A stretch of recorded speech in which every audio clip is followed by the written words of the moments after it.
Praise the lord. దేవుని పరిశుద్ధ నామానికి మహిమ కలుగును గాక. ప్రియ దేవుని బిడ్డలందరికీ మరి ప్రత్యేకమైనటువంటి వందనాలు. దేవుడు మిమ్మల్ని దీవించి ఆశీర్వదించి బలపరిచి మీకు మీ కుటుంబానికి తగిన క్షేమాన్ని దయచేయునుగాక. ఆమేన్. ఈరోజు ఒక ప్రాముఖ్యమైనటువంటి విషయాన్ని మరి మీకు మీ అందరికీ తెలియచేయటానికి పరిశుద్ధాత్మ దేవుడు మరి ఈరోజు నాకు అవకాశమును అలాగే తన ఆత్మతో నింపి ఈ రీతిగా మీ మధ్యలోనికి తీసుకురావటానికి ఆయన ఎంతగానో నా పట్ల కృప చూపించాడు. ఈరోజు చెప్పబోయేటువంటి ప్రాముఖ్యమైన విషయంలోనికి మనం వెళ్ళే ముందు మనం ప్రార్థన చేసుకుందాం. ప్రేమ కనికరం కలిగిన తండ్రి, నీ కొందనాలు ప్రభువా. ఈ ఉదయకాల సమయంలో నాతో మాట్లాడినటువంటి నీ మాటలను అలాగే నా కంటికి చూపించినటువంటి అనేకమైన దృశ్యాలను ప్రభువా నీ పిల్లల దృష్టికి తీసుకువెళ్ళటానికి వారితో పంచుకోవటానికి నువ్వు నాకు ఇచ్చిన ఈ అవకాశమును బట్టి నీకు స్తోత్రాలు చెల్లిస్తున్నాను.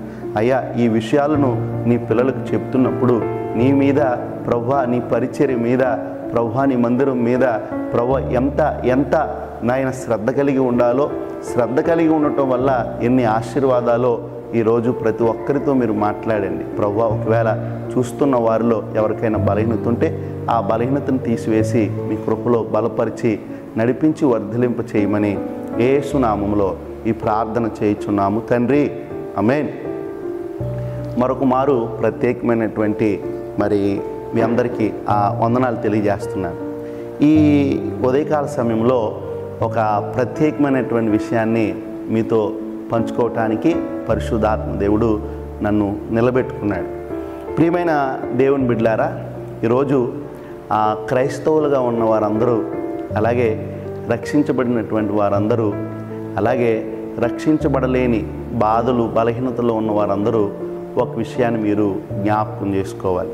ఏంటంటే దేవుడు గొప్పవాడు. యేసుక్రీస్తు ప్రభువు చాలా చాలా గొప్పవాడు. ఎంత గొప్పవాడు అంటే మన హృదయంలో ఏదైతే మనం ఆశపడతామో ఆ ఆశను ఆయన గ్రహించి తెలుసుకుని అట్టి ఆశను నెరవేర్చగల సమర్థుడు యేసుక్రీస్తు ప్రభు. ఈరోజు మీ హృదయాలలో మీ కుటుంబం పట్ల కానీ లేక నీ పరిస్థితి పట్ల కానీ లేక నీకున్న అవసరతల పట్ల కానీ నీకున్నటువంటి మరి ఫ్యూచర్కు సంబంధించినటువంటి విషయాల్లో కానీ నువ్వు ఏ విధమైనటువంటి ఆశ కలిగి ఉన్నా నీ ఆశ నెరవేర్చే దేవుడు యేసుక్రీస్తు ప్రభు ఉన్నాడనే విషయాన్ని ఈ సమయంలో మర్చిపోకూడదు. ఎందుకంటే దానికి సంబంధించిన కొన్ని ఆధారాలని మీకు నేను చూపించబోతున్నాను. దేవునికి స్తోత్రం. కీర్తనల గ్రంథంలో 107వ అధ్యాయము 9వ వచనాన్ని గనక మీరు చూసినట్లయితే, పరిశీలన చేసినట్లయితే, ఏలయనగా ఆశ కలిగిన ప్రాణాన్ని తృప్తిపరిచే దేవుడు. యేసుక్రీస్తు ప్రభు ఎవరు అనంటే ఆశ కలిగిన ప్రాణాన్ని తృప్తిపరిచే దేవుడు. ఖచ్చితంగా నీ ఆశ, ఖచ్చితంగా నీ ఆలోచన దేవుని సముఖానికి కనుక నువ్వు తీసుకొస్తే నీలో ఏ ఆశ అయితే ఉందో ఆ ఆశ ఖచ్చితంగా దేవుడు తీర్చగలడు, నెరవేర్చగలడు. ప్రియమైన దేవుని బిడ్డలారా, నిన్ను పోషిస్తున్న, నిన్ను మరి లోకానికి తీసుకొచ్చిన, నీ కొరకు ప్రాణం పెట్టిన దేవుడు నీ ఆశ తీర్చగలడనే విషయాన్ని నువ్వు మనస్ఫూర్తిగా నమ్మాలి. స్తోత్రం చెప్పండి. హల్లెలూయా, హల్లెలూయా. ఈ సమయంలో మీరు జ్ఞాపకం చేసుకోండి. ఏంటంటే ఆశ కలిగిన ప్రాణాన్ని తృప్తిపరిచే దేవుడు. ఎవరిని ఆశను తృప్తిపరిచాడు, మన ఆశను ఎలా తృప్తిపరచబోతున్నాడు దేవుడు అనే విషయాన్ని కనుక మనం పరిశీలన చేస్తే ఈరోజు మనం ఒక విషయాన్ని పరిగణలోనికి తీసుకోవాలి. ఈరోజు ఒక ప్రాముఖ్యమైనటువంటి ప్రత్యేకమైనటువంటి దైవజనుడు మరి వరంగల్ ప్రాంతంలో మరి దేశం అంతటికే కాకుండా ప్రపంచం అంతటికి మరి గుర్తింపు పొందినటువంటి మందిరాన్ని కట్టినటువంటి మరి దైవజనుడు పాలయ్య గారి గురించి మనం తెలుసుకోబోతా ఉన్నాం. ఈయన మరి వరంగల్ జిల్లాలో హనపర్తి మండలంలో భీమారం గ్రామంలో దేవదాసు గారికి కాంతమ్మ గారికి పుట్టినటువంటి కుమారులు దైవజనులు మరి పాలయ్య గారు. జాగ్రత్తగా మనం వినాలి. ఈ దైవజనులైనటువంటి పాలయ్య గారు చదువుకుంటున్నటువంటి దినాల్లో 4వ తరగతి నుండే మరి పరిశుద్ధాత్మతో నింపబడి ఆ 4వ తరగతి చదువుతున్న సమయంలోనే స్కూల్కి వెళ్తూ టీచర్స్ కానీ, లేకపోతే తోటి సహోదరులకు కానీ, లేకపోతే ఎదురైనటువంటి పెద్దలకు కానీ ఎవరికైనా కూడా దేవుని విషయాలు చెప్పటం, దేవుని గురించి చెప్పటం అనేది అతని హృదయంలో, దైవజనుని హృదయంలో దేవుడు పెట్టినటువంటి భారంగా మరి దైవజనులు చెప్పారు. ఆ సమయం నుండే దేవుని కొరకు బహుబలంగా పనిచేసినటువంటి వ్యక్తి, బహుబలంగా మరి భారంతో కలిగిన వ్యక్తి మన దైవజనులు పాలయ్య గారు. అయితే ఒక విషయాన్ని మీకు తెలియజేస్తాను. పాలయ్య గారి జీవితం ఆ ప్రారంభ దశ నుండి మనం కనుక చూస్తే చాలా కష్టాలు. వీళ్ళ తాత ముత్తాతల నుండి వచ్చినటువంటి ఆస్తి 2 ఎకరాలు ఉండేది. ఈ 2 ఎకరాలు కూడా అక్కడ మందిరం కడుతున్నారు. అప్పట్లో ఒక మందిరం కడుతున్నారని తెలుసుకుని ఆ 2 ఎకరాలు కూడా అక్కడ ఉన్నటువంటి మందిరానికి వీరు ఇవ్వటం జరిగింది. వీళ్ళ తండ్రి గారు దేవదాసు గారు తాపి మేస్త్రి గారు. ఆయన పనిచేస్తూ వచ్చినటువంటి ధనం మరి త్రాగుడు అనేటువంటి వ్యసనంతో ఆయన ఉండి ఆ ధనం చాలా పాడు చేసేవారు. ఇలాగా కొంతకాలానికి ఆయన మరి పాలయ్య గారి యొక్క తండ్రి గారు మరణించారు. మరణించిన తర్వాత కుటుంబ భారం మరి పాలయ్య గారు, దైవజనులైనటువంటి పాలయ్య గారి మీద పడినప్పుడు పాలయ్య గారు మరి చదువును మధ్యలోనే ఆపేసి అప్పటి నుండి మరి కుటుంబ పోషణ కొరకు అనేక రకాల కూలి పనులు చేస్తూ ఒక ప్రక్క సువార్త ప్రకటిస్తూ వారి యొక్క జీవనాన్ని కొనసాగిస్తూ ఉండేవారు. ఇలా కొనసాగుతున్నటువంటి తరుణంలో దేవుడు అధికమైన భారము మరి దైవజనుల్లో పెట్టడం వలన ఇక సువార్తకు ప్రత్యేకమైన స్థానం ఇవ్వాలనేటువంటి ఆలోచనతో దైవజనులు అప్పటి నుండి సువార్తను సంపూర్ణంగా ప్రకటించేటువంటి మరి దశలో ఆయన ప్రయాణాన్ని కొనసాగించేటువంటి తరుణంలో ఎన్నో రకాల అడ్డంకులు, ఎన్నో రకాల సమస్యలు, ఎంతో మరి చాలా భయంకరమైనటువంటి సన్నివేశాల్లో ప్రభు మరి దైవజనులైనటువంటి పాలయ్య గారిని బ్రతికించుకుంటూ కాపాడుకుంటూ నడిపిస్తూ వచ్చారు. ఇలా సువార్త ప్రకటిస్తున్నటువంటి దినాల్లో మరి బలంగా మరి అనేక చోట్ల రాష్ట్రాల్లో మరి అనేక జిల్లాలలో మరి విరివిగా సువార్తలు ప్రకటించుచున్నటువంటి తరుణంలో పాలయ్య గారి యొక్క గొంతు జాగ్రత్తగా మనం పరిశీలన చేస్తే పాడైపోయి నిద్రపోయే టైంలో ఒక 5 నిమిషాలకు ఒకసారి ఊపిరి ఆగిపోతూ ఉండేదంట. ఇలాగా చాలాసార్లు జరుగుతున్నటువంటి తరుణంలో దైవజనులు పాలయ్య గారి దగ్గర ఉన్నటువంటి సహకారులు ఈ విషయాన్ని గమనించి హాస్పిటల్ తీసుకువెళ్ళాలని మరి పాలయ్య గారికి చెప్పినప్పుడు పాలయ్య గారికి ఏమాత్రం అది ఇష్టం లేదు. నేను హాస్పిటల్కి వెళ్ళను, ప్రభువే నన్ను దర్శిస్తాడు, ప్రభువే గొప్ప కార్యం చేస్తాడు అనే ఆలోచనతో ఆయన ఉండేవారు. కానీ మన సహకారుల మరి ప్రోత్సాహకారంతో హాస్పిటల్కి వెళ్ళాలి అన్నప్పుడు ఆ దైవజనులు వారి యొక్క మరి మనవి ఆలకించి హాస్పిటల్కి వెళ్తున్నటువంటి తరుణంలో మరి ఆ గొంతుకు ఆపరేషన్ చేయాలి, ఈ గొంతుకు ఆపరేషన్ చేస్తే మీరు ఇంచుమించుగా 2 నెలలు 3 నెలలు మీరు మాట్లాడకూడదు అన్నప్పుడు పాలయ్య గారు ఆ విషయంలో చాలా ఏడ్చి నాకు దేవుడు ఇచ్చిన ఆయుష్ అంతవరకు నేను సువార్త ప్రకటించాలి, నాకు ఇచ్చిన ఆయుష్ అంతవరకు నేను సువార్తలోనే మరి నేను బ్రతకాలి, జీవించాలని ఆలోచన తపనతో ఏడుస్తూ ఉన్నప్పుడు మరి ప్రక్కన ఉన్నటువంటి వారందరూ కూడా మరి ఆయన్ని ప్రోత్సాహపరిచి బలపరిచి మీరు ఆపరేషన్ చేయించుకుంటే ఇంకా మరి అనేకులకు సువార్త ప్రకటించవచ్చని చెప్పి వారిని హాస్పిటల్లోనికి మరి తీసుకువెళ్ళటం జరిగింది. జాగ్రత్తగా గమనించాలి. తీసుకెళ్ళినటువంటి తరుణంలో మరి ఆయనకు ఆపరేషన్ చేయటానికి ఆ గొంతుకు మరి మొత్తు ఇంజెక్షన్ ఇచ్చారంటండి. ఆ గొంతుకు ఆపరేషన్ చేయటానికి ఆ దేహానికి మత్తు ఇంజెక్షన్ ఇవ్వటంతో ఆ మత్తులోనికి వెళ్ళిపోయిన తర్వాత మరి ఈ గొంతు ఆపరేషన్ చేయాలనేటువంటి ఆలోచనతో డాక్టర్స్ ఆ గొంతుకు ఇంజెక్షన్ ఇచ్చారంట, మత్తు ఇచ్చేటువంటి ఇంజెక్షన్ ఇచ్చారంట. కానీ ఆ దైవజనుల్లో ఉన్నటువంటి ఆ యొక్క తపన, దైవజనులకు ఉన్నటువంటి అలవాటు ఏంటంటే ఆయన మెలకువగా ఉన్నా ప్రార్థన చేసేవారంట, పడుకున్నా కూడా ప్రార్థన చేసేవారంట. ఆశ్చర్యకరమైన సంగతి చూడండి, ఆపరేషన్ చేయటానికి ఆ దేహానికి ఎప్పుడైతే మత్తు ఇంజెక్షన్ ఇచ్చారో ఆ మత్తు ఆ దేహమంతా మరి ఆవరించిన వారు పడుకుని కూడా ప్రార్థన చేస్తూనే ఉన్నారంట. మత్తులోకి వెళ్ళిపోయి కూడా ఆ నోటితో ప్రార్థన చేస్తూనే ఉన్నారంట. డాక్టర్లు అందరూ ఆశ్చర్యపోయారండి, ఏంటి మత్తు ఎక్కలేదా ఏంటని మరలా 2వ డోసు ఇచ్చారండి. అయినప్పటికీ ఆయన పడుకుని కూడా ప్రార్థన చేస్తున్నారండి. ఒకసారి ఆలోచన చేయండి. ఈ విషయాన్ని నేను విన్నప్పుడు నాకు చాలా ఆశ్చర్యం కలిగింది.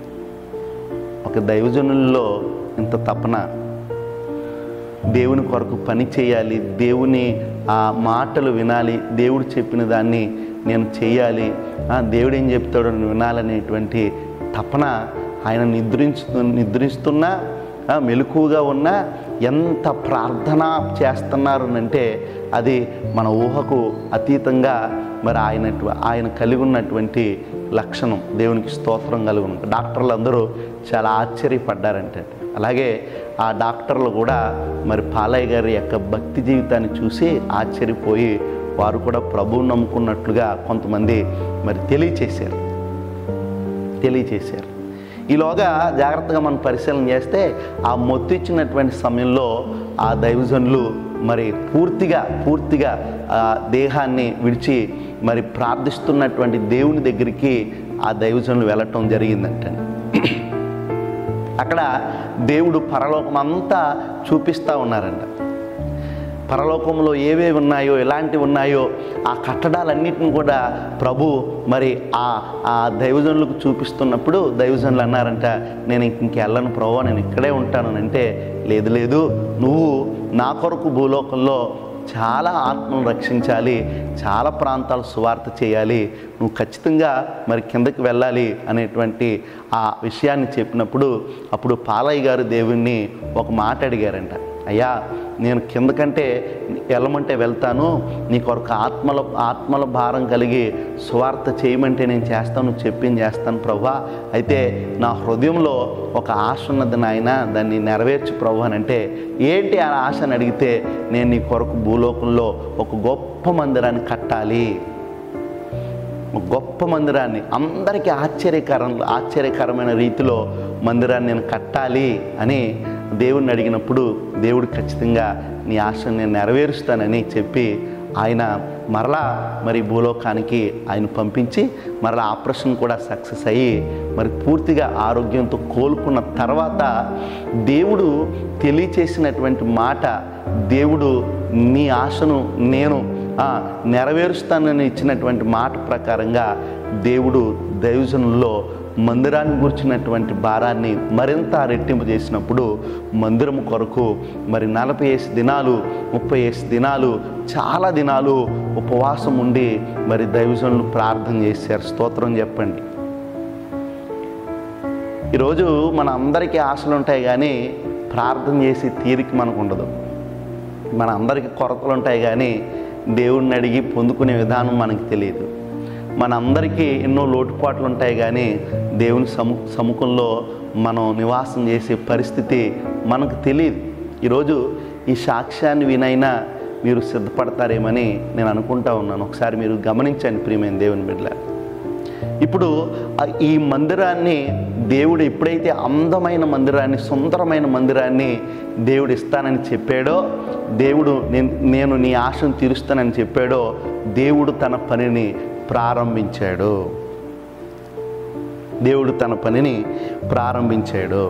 ఈ మందిరం ఎక్కడుందనంటే హనుమకొండ జిల్లా కరుణాపురం క్రీస్తు జ్యోతి ప్రార్థనా మందిరం.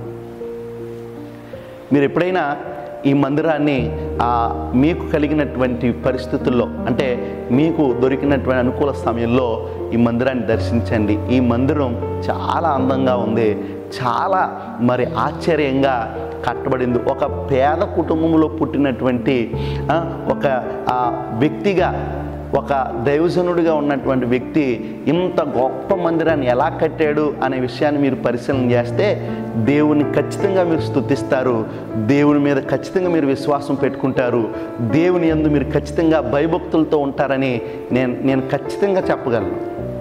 అంత గొప్ప మందిరాన్ని పాలయ్య గారి ద్వారా దేవుడు కట్టించాడు. దేవుడు ఏదైనా చేయగలడు ఈ భూలోకంలో. దేవుని మనం పూర్తిగా నమ్మితే మన పరిస్థితిని ఎలాగైనా ఆయన మార్చగలడు, మనకున్నవన్నీ ఎలాగైనా సరే ఆయన రెట్టింపు చేయగలడు, మన ఆశను నెరవేర్చగలడు. ప్రియమైన దేవుని బిడ్డలారా, పాలయ్య గారు కట్టినటువంటి మందిరం ఆసియా ఖండంలోనే పెద్ద మందిరం. ఇంచుమించుగా 40,000 మంది ఒకేసారి కూడి ఆరాధన చేసుకునేటువంటి మందిరాన్ని పాలయ్య గారికి దేవుడు ఇచ్చాడు. అలాగే ఈ మందిరం యొక్క స్థలం, ఓన్లీ మందిరం యొక్క స్థలం 8 ఎకరాలు. 8 ఎకరాలు. ఈ మందిరంలో ఉన్న ప్రతి వస్తువు ఒక ప్రత్యేకమైంది. ఈ మందిరం బయట మనం చూస్తే ఒలీవ చెట్టు కనపడుతుంది. ఇది 16 సంవత్సరాల నాటిదంటండి. 16 సంవత్సరాల నాటిదంట. ఈ మందిరానికి వాడినటువంటి మట్టి యెరూషలేము నుంచి తీసుకురాబడిందంట. ఇంకొక మాట చెప్పనా, ఈ మందిరాన్ని కట్టడానికి దాదాపుగా 150 కోట్లు అయిందంటండి. ఒక సామాన్యుడు, ఒక పేదరికంలో పుట్టినటువంటి వ్యక్తికి ఇది సాధ్యమా అంటే మనకు తెలిసి ఇది అసాధ్యం. కానీ దేవుడిని మనం ఎప్పుడైతే నమ్ముతామో మనకి మన ఆశ ఏదైనప్పటికీ ఆయన నెరవేర్చగల సమర్థుడని ఈ విషయాన్ని మీరు చూస్తే మీరు గమనించాలి. ఈ విషయాన్ని విని మీరు గమనించాలి ఒకసారి. హల్లెలూయా. ఇది 2016లో ప్రారంభమైంది. 2016లో ప్రారంభమై 2023 మే నెల 4వ తారీఖుకి పూర్తయింది. అదే ఇక్కడ చిన్న ప్రశ్న, 150 కోట్లు ఆ దైవజనునికి ఎలా వచ్చాయి అని మీరు కనుక ఆలోచన చేస్తే, ఈ 150 కోట్లు జాగ్రత్తగా చూడాలి. బయట నుంచి, ఫారెన్ నుంచి ఎవరు ఫండ్స్ ఇవ్వలా. ఈ ప్రాంతం ఏదైతే ఉందో, ఈ హనుమకొండ జిల్లా కరుణాపురం అనేటువంటి ప్రాంతం ఏదైతే ఉందో, దీని చుట్టుపక్కల ఉన్నటువంటి ప్రజలు వారి స్థాయికి మించినటువంటి విరాళాలు ఈ మందిరానికి ఇచ్చారంట. అంత మాత్రమే కాకుండా 2016 నుండి 2023 వరకు రోజుకి 500 మంది మందిరం కొరకు కష్టపడేవారంట. 500 మంది రాత్రింబగలు. ఇంకోటి చెప్పనా, ఈ మందిరానికి మరి అవసరమైనటువంటి ఇటుకలు, ఈ మందిరానికి అవసరమైనటువంటి ఇటుకలన్నిటినీ ఈ 500 మందే రాత్రి పగలు తయారు చేసేవారంట. గమనించాలి ప్రియమైన దేవుని బిడ్డలారా, చాలా ఆశ్చర్యకరమైన సంగతి కదా ఇది. ఒకసారి ఆలోచన చేయండి. ఈరోజు దైవజనుడు మందిరం కడుతున్నారు అంటే విశ్వాసులు దూరం జరుగుతున్నారు, నాకు సంబంధం లేదంటున్నారు. చూడండి, లేక ధనమిచ్చి పక్కకు వెళ్ళిపోతున్నారు, లేక పనిచేసి పక్కకి వెళ్ళిపోతున్నారు. ఒక విషయాన్ని మీరు ఆలోచన చేయండి. 500 మంది ప్రతిరోజు, అంటే 2016 నుండి 2023 వరకు ప్రతిరోజు పనిచేయటం అంటే మామూలు విషయమా ప్రియమైన దేవుని బిడ్డలారా? ఎంత ఆశ్చర్యకరమైన విషయం ఇది. మీరు ఎప్పుడైనా మీ మందిరాలు కట్టుకుంటున్నప్పుడు పనిచేశారా? మీ గుప్పిలు విప్పి మందిరానికి సహకారం చేశారా? ఒకవేళ చేస్తే ఏమవుతుంది, ఇస్తే ఏమవుతుందని అనుకుంటారేమో. ఈ మందిరానికి పనిచేసినటువంటి ఆ వ్యక్తుల, ఆ కుటుంబాలలో వారి పిల్లలు గొప్ప ఉన్నత స్థానంలో ఉన్నట్లుగా నేను సాక్ష్యాన్ని విన్నాను. గొప్ప ఉద్యోగాలు, మంచి చదువు చదివి మంచి ఉన్నత స్థాయికి వెళ్ళారంటండి వాళ్ళు. గమనించండి ప్రియమైన దేవుని బిడ్డలారా, ఈరోజు ఒక సామాన్యమైన వ్యక్తి ఇంతలా మరి దేవునికి మహిమకరమైనటువంటి ఆసియా ఖండంలోనే, ప్రపంచంలోనే 2వ పెద్ద చర్చ్ అంటండి ఇది. 2వ చర్చ్, పెద్ద చర్చ్ అన్నమాట.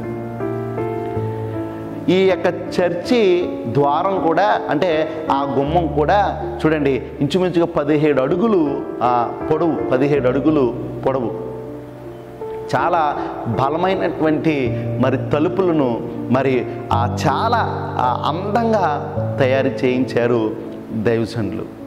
ఈ చర్చి యొక్క నిర్మాణం అంతా కూడా చూడండి, ఆ ఫారిన్ నుంచి వచ్చినటువంటి మరి కొన్ని కంపెనీస్ ఈ చర్చి మరి నిర్మాణం చేయటం జరిగింది. జాగ్రత్తగా ఆలోచన చేయండి. ఎన్నో విషయాలు మీరు తెలుసుకోవాలి. దేవుడు ఏదైనా చేయగలడు, ఎలాగైనా దేవుడు చేయగలడు అనే విషయాన్ని మీరు గమనించాలి ప్రియమైన దేవుని బిడ్డలారా. చూడండి, ఇప్పుడు స్క్రీన్ మీద మీకు చూపిస్తాను. నేను వెళ్ళాను, దైవజనులతో ప్రార్థన చేయించుకున్నాను, కొన్ని విషయాలు అడిగి తెలుసుకున్నాను. ఈ మందిరం అంతా కూడా మీకు చూపిస్తాను. ఒకసారి మీరు చూసి ప్రభువును స్తుతించండి. ఇంకా మీరు విశ్వాసంతో ఉండండి. మీలో ఎటువంటి ఆశ ఉన్నా, ఎటువంటి తలంపు ఉన్నా దేవుడు ఖచ్చితంగా నెరవేరుస్తాడు. మీరు ప్రార్థనలో గడపండి, ప్రార్థనలో ఉండండి. ప్రభు మిమ్మల్ని దీవించును గాక. ఆమేన్. అందరికీ నా వందనాలు.